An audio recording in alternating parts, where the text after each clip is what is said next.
By now, you should have heard of the term stagflation economy. That has a huge impact into crypto, stocks, and real estate and general economy. Let's dig deep into what it means and let's jump into the video. Stagflation, as you may have heard, is a stagnant economy with high inflation rate at the same time. So what is inflation?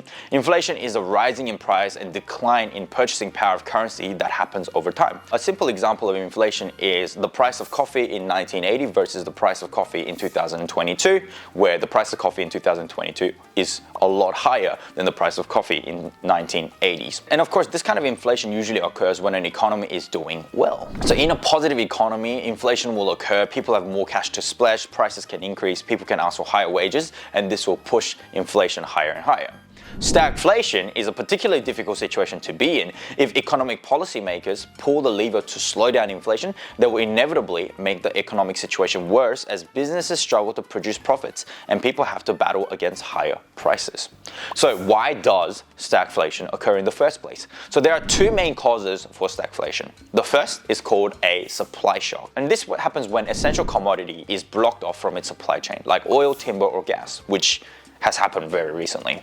Because it is so widely used, it causes the prices of other goods and other businesses to increase, triggering inflation. As well as this, the economy will suffer as businesses close and consumer spending will decline later down the track.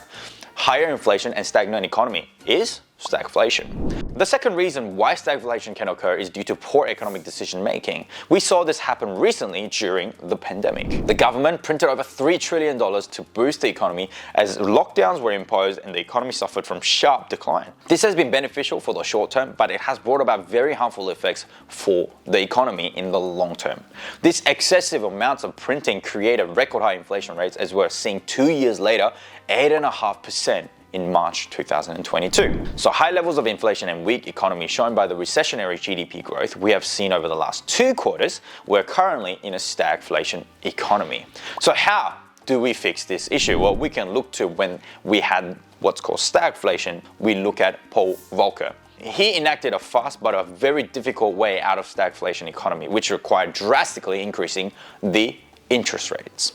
Inflation happens when the economy is doing well. Raising interest rates will make people borrow and spend less money, causing the economy to decline so that inflation decreases. Now, the type of stagflation that has occurred back in the 80s, the head of Federal Reserve, Paul Volcker, did this when he took interest rates as high as 20% to reduce inflation. This draconian measure was brutal but effective. By 1987, inflation had decreased to 3.1% from 9.8% in 1981. It took him 6 years as well. And the inflation levels remained consistently low all the way until 2022. However, this decision triggered 2 major recessions in 1980 and 1981 and raised the unemployment rate to a whopping 10.8%, making the public furious as a ton of people lost their jobs. But notice, 10.8%, a lot less than what we had during the pandemic at 14%. So this type of solution to a stagflation economy is politically challenging to make. It would require a leader like Volcker, who wasn't afraid to take risk losing face to save the economy. I mean, look at the leaders right now, like Jay Powell. Do you think he will take this kind of risk?